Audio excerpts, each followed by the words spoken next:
NASSCO's mission is to set standards for the assessment, maintenance, and rehabilitation of underground infrastructure, and to assure the continued acceptance and growth of trenchless technologies. We accomplish this by serving as the industry source for education, technical resources, and advocacy, all made possible by NASSCO's dynamic committees. Adhering to NASSCO's core values of knowledge, fairness, adaptability, camaraderie, efficiency, and support, NASSCO committees made a major impact on our industry in 2019. As a 501c6 trade association, one of NASSCO's greatest responsibilities is to serve as the industry voice for funding of underground infrastructure. In doing so, NASSCO's Government Relations Committee has gained significant traction over the past 2 years.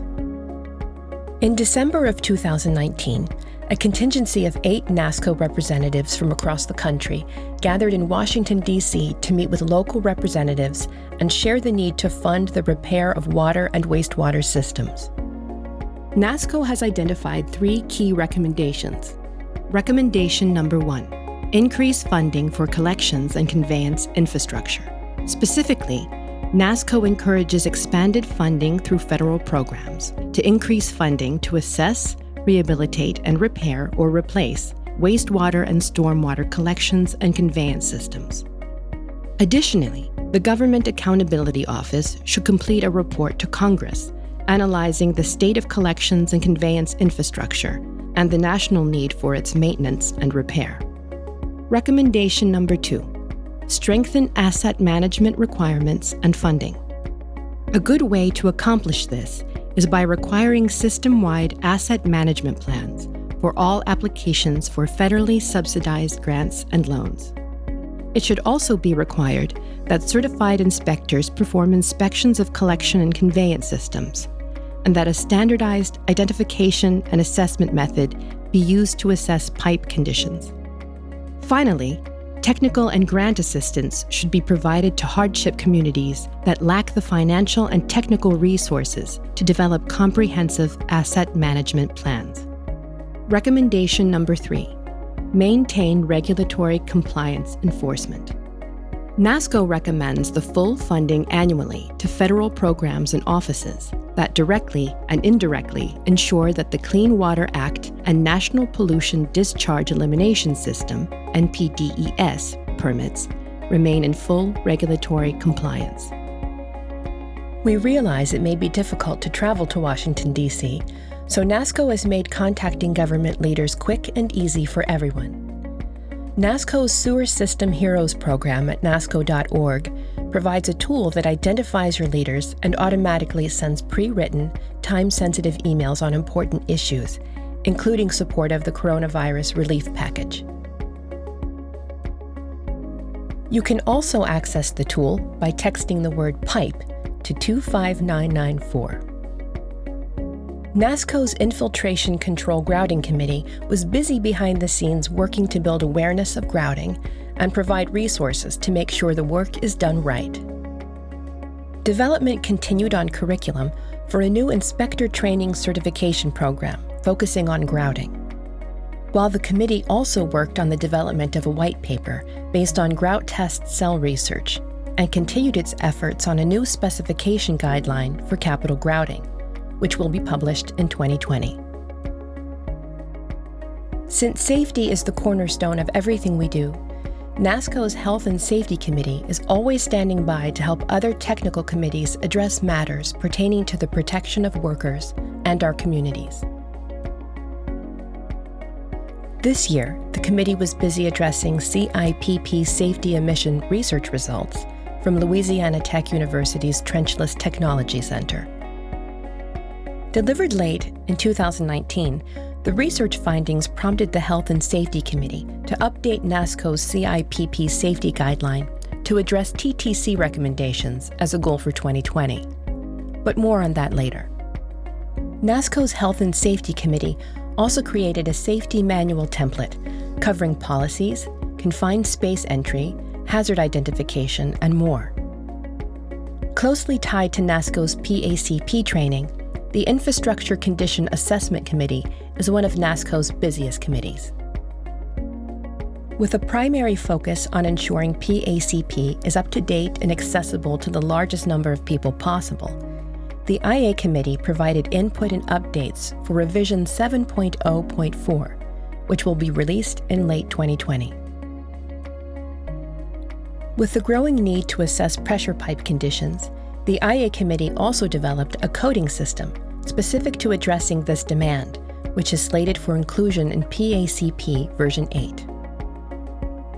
Additionally, the committee worked to provide a more universal format to PACP by creating both metric and imperial editions in the 7.0.4 revision.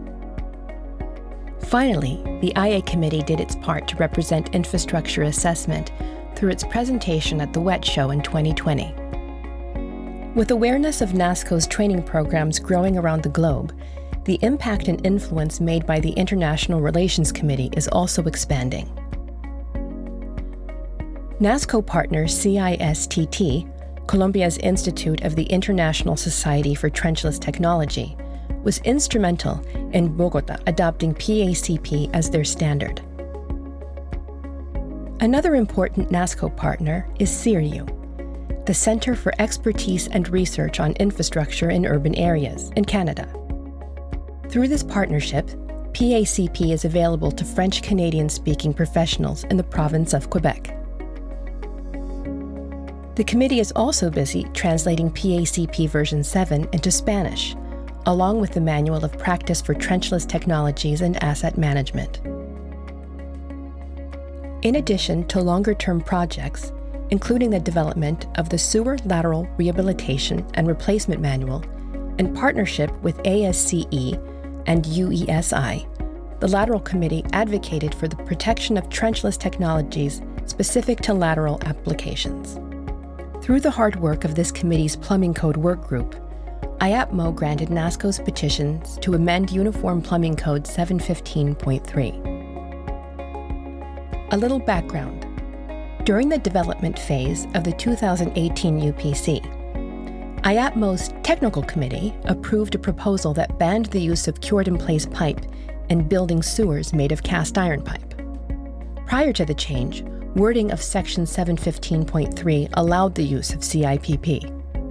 NASSCO's Lateral Committee worked to propose objections at each phase of the 2021 UPC development process, which also excluded CIPP. However, all attempts were rejected by IAPMO's Technical Committee. After months of rejections, NASSCO decided to appeal the IAPMO Board of Directors. We were successful. IAPMO has amended Section 715.3 of both the 2018 and 2021 UPC to accept trenchless methodology and materials in accordance with ASTM specifications.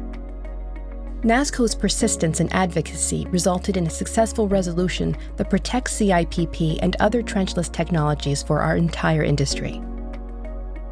As if that wasn't enough, the Lateral Committee also created a separate work group to address required residential inspections of laterals in the transaction of real estate, and presented at industry conferences throughout the year. Ensuring manhole rehabilitation education is represented well across the industry, NASSCO's Manhole Rehabilitation Committee developed the most highly rated NASSCO presentation at the 2020 Underground Construction Technology Conference in Fort Worth, Texas. The Manhole Rehabilitation Committee also finalized the NASSCO and ASCE Manual of Practice on Manhole Rehabilitation, which is in final review. Since the topic of O&M covers such a wide area, NASSCO's Operations and Maintenance Committee is made up of smaller work groups. The Bypass Pumping Work Group completed a specification guideline on bypass pumping, which is in final review. While the O&M Committee's Jetter Code of Practice work group continued its focus on expanding the Jetter Manual to include cleaning and extraction technologies. 2019 saw the conclusion of a major 2-plus-year research project with oversight from NASSCO's Pipe Rehabilitation Committee. In response to reports questioning the safety of emissions from the CIPP process, NASSCO funded research conducted by the Trenchless Technology Center, at Louisiana Tech University. Partnering with the U.S. Army Corps of Engineers, the final report was delivered in January of 2020. TTC hosted an industry-wide webinar in December of 2019, detailing its findings and formal recommendations.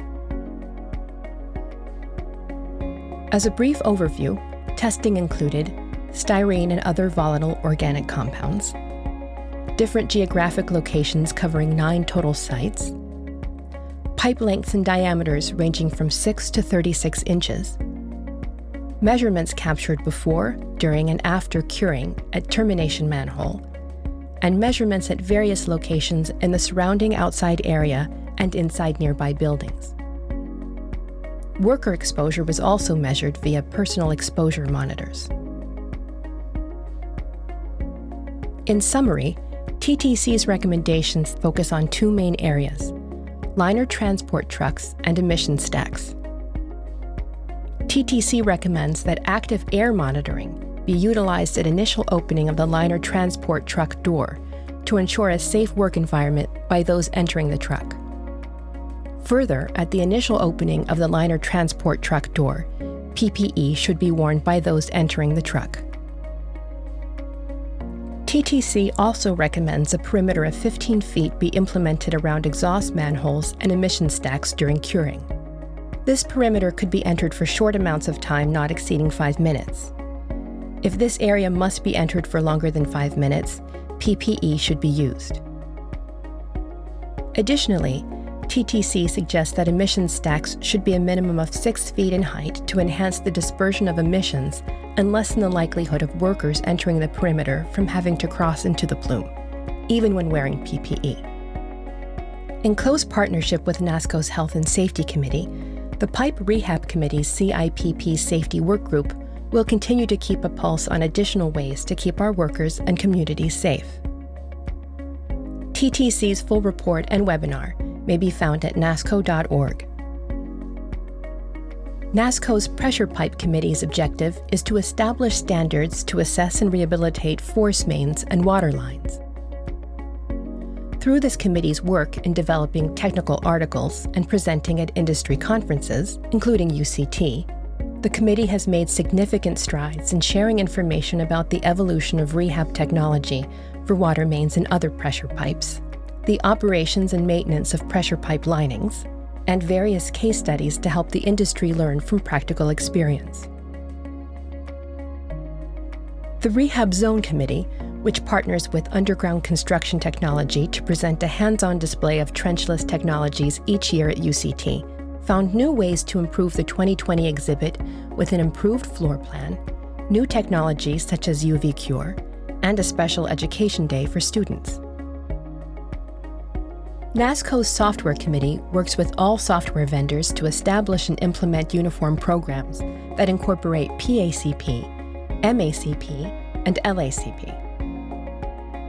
The Software Committee made great progress in 2019 by identifying certification levels, developing brand standards for vendors, setting requirements for the import and export of data, and discussing new ways to recognize AI products entering the market. Recognizing the need to support our industry in filling the skilled trade gap, NASSCO has formed a new committee for 2020, Workforce Development. We are grateful to 2 of our past presidents for leading this important committee. As a national partner of Skills USA, NASSCO will utilize its Workforce Development Committee to build closer relationships with state directors of Skills USA and build awareness overall to attract qualified workers to our industry. In addition to all of these accomplishments, NASSCO committee members also contributed their time and knowledge to the development of technical articles published throughout the year. We are grateful to the ongoing support of the leading industry trade publications. Through their partnership, NASSCO continues to set standards for the assessment, maintenance, and rehabilitation of underground infrastructure and assures the continued acceptance and growth of trenchless technologies. As we enter a new fiscal year, with the exception of a few leaders who rolled off due to work or personal commitments, we are grateful to the majority of NASSCO committee chairs and co-chairs who have agreed to extend their terms for 1 year. In consideration of uncertainties surrounding COVID-19, maintaining this strong leadership into the coming year will allow NASSCO to remain strong and steady in 2020. We also give thanks to members of NASSCO's impressive Technical Advisory Council for the leadership and guidance they provide to our technical committees throughout the year. Combined, NASSCO's TAC members share 200 years of experience in the assessment, maintenance, and rehabilitation of underground infrastructure, 30-plus years of experience in PACP and ITCP training, and a deep understanding of all trenchless technologies. To learn more or to join a NASSCO committee, please visit nassco.org today.